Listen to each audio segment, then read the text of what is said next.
Hello student. तो हम लोग चैप्टर 12 मोशन एंड टाइम का आज सेकेंड पार्ट पढ़ेंगे। तो हम लोगों ने कल पढ़ा था सन डायल। तो सन डायल जो होता है एंशियंट पीपल यूज़ करते थे टाइम को मेजरमेंट करने के लिए। तो इस तरह की सन डायल हुआ करती थी और इसमें एक सर्कुलर डिस्क हुआ करती थी जिस पे नंबर्स लिखे हुए हैं और उस पर एक वर्टिकल मेटेलिक प्लेट लगी होती थी ट्रायंगुलर, उसे हम बोलते थे गैनमॉन। ठीक है, जिसकी शेडो पड़ती थी इन टाइम्स, ये जो नंबर्स लिखे उन पर उसी हिसाब से उसको टाइम को मेजर किया जाता था। शेडो सन की पोजीशन के हिसाब से बदल, जैसे अर्थ रोटेट करती थी, रिवॉल्व करती थी, वैसे क्या होता था सन की पोजीशन चेंज होती रहती थी और इसकी शेडो की पोजीशन भी चेंज होती थी। उससे वो लोग क्या करते थे, टाइम मेजर करते थे। तो ये होता था और जो एंशियंट पीपल होते थे उनको। तो इसको हम सन डायल के बारे में पढ़ेंगे क्या होता है। तो सन डायल का आपका पेज नंबर 192 पे दिया है।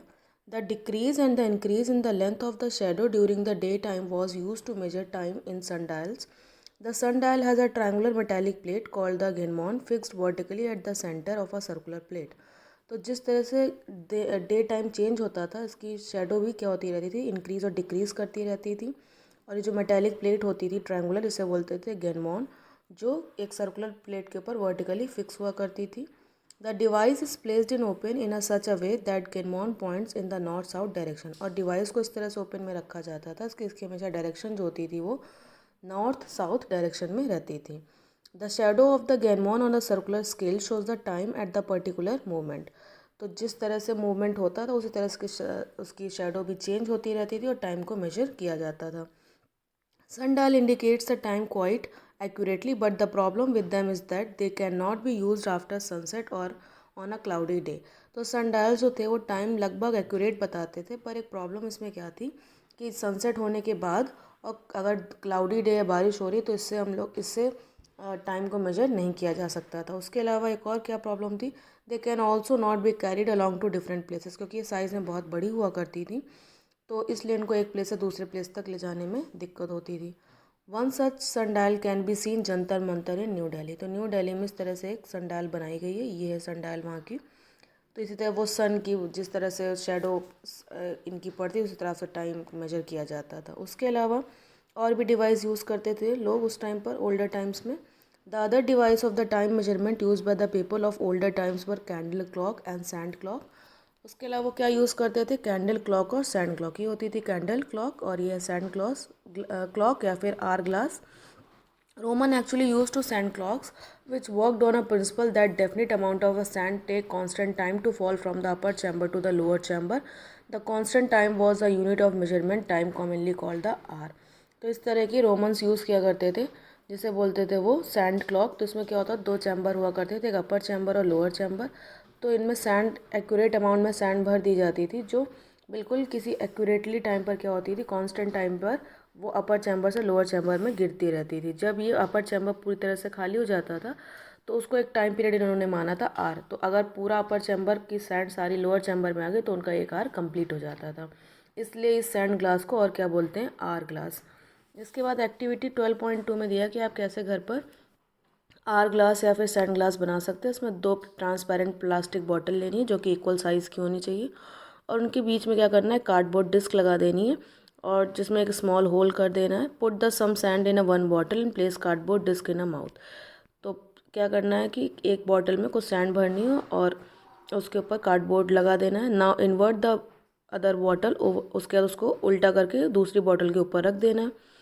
तो इस तरह से फिर आप टाइम मेजर कर लीजिए कि कितने टाइम पर वो पूरी सैंड जो होती है वो अपर बॉटल से लोअर बॉटल में आ रही।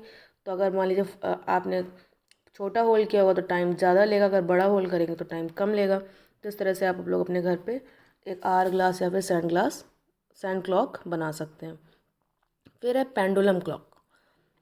Italian astronomer Galileo Galilei discovered that swinging pendulum takes a fixed time to complete one to and fro motion. तो एक इटालियन एस्ट्रोनॉमर थे गैलीलियो गैलीली, उन्होंने देखा कि अगर एक स्विंग पेंडुलम जो मूव करता हो उस पर अगर उसको एक वन और फ्रो मोशन कंप्लीट करने में उसे एक फ़िक्स टाइम लगता है। क्लास 6 में भी आप लोगों ने पेंडुलम के बारे में पढ़ा होगा। A simple pendulum has a small metallic ball called the Bob. तो आप देख सकते हैं यहाँ पर एक छोटी सी बॉल है तो इसको बोलते हैं बॉब। तो सिंपल पेंडुलम एक मेटेलिक बॉल होती है, उसे बोलते हैं Bob.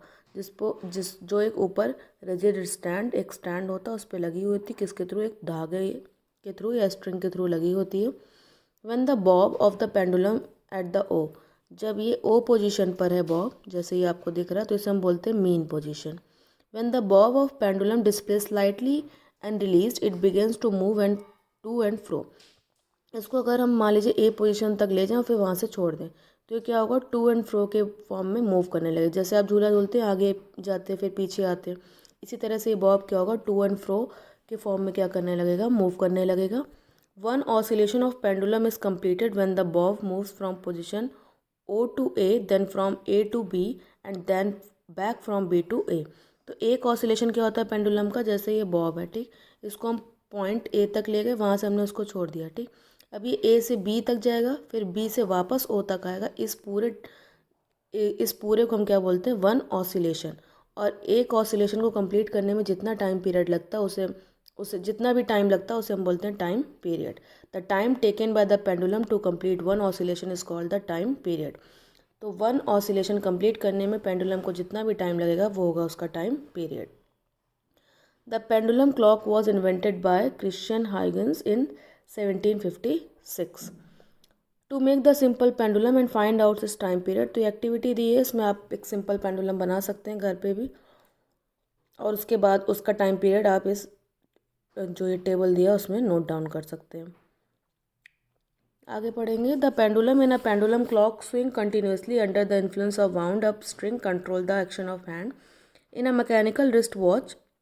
However, pendulum is not used. It is balanced wheel which serves the same purpose as the pendulum and controls the movement of its hand. Stop the clock and stopwatch are used in laboratories and sports to measure short interval of a time accurately. They can be started and stopped at any time at will.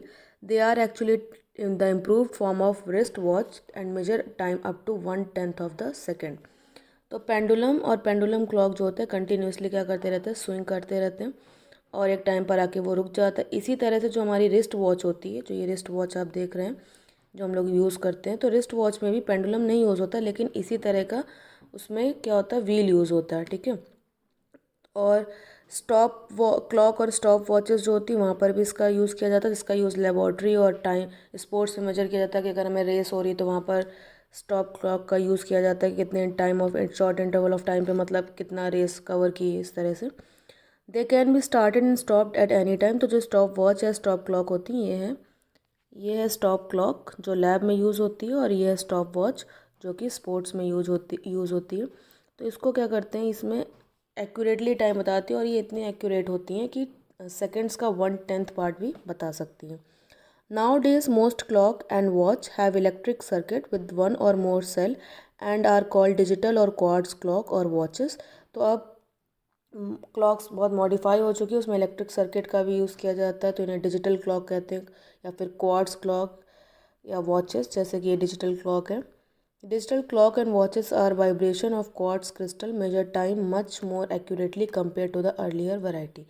तो जो digital clocks या फिर watch जो होती हैं, जो quartz crystals होते हैं उनके वाइब्रेशंस पर काम करती हैं, तो ये क्या करती है, जो टाइम को बहुत ही ज़्यादा एक्यूरेट बताती है, इसमें मतलब सेकंड्स और मिली सेकंड्स भी आप देख सकते हैं। Okay, that's all for today. इसके आगे का चैप्टर हम लोग नेक्स्ट वीडियो में पढ़ेंगे, units of time. Thank you.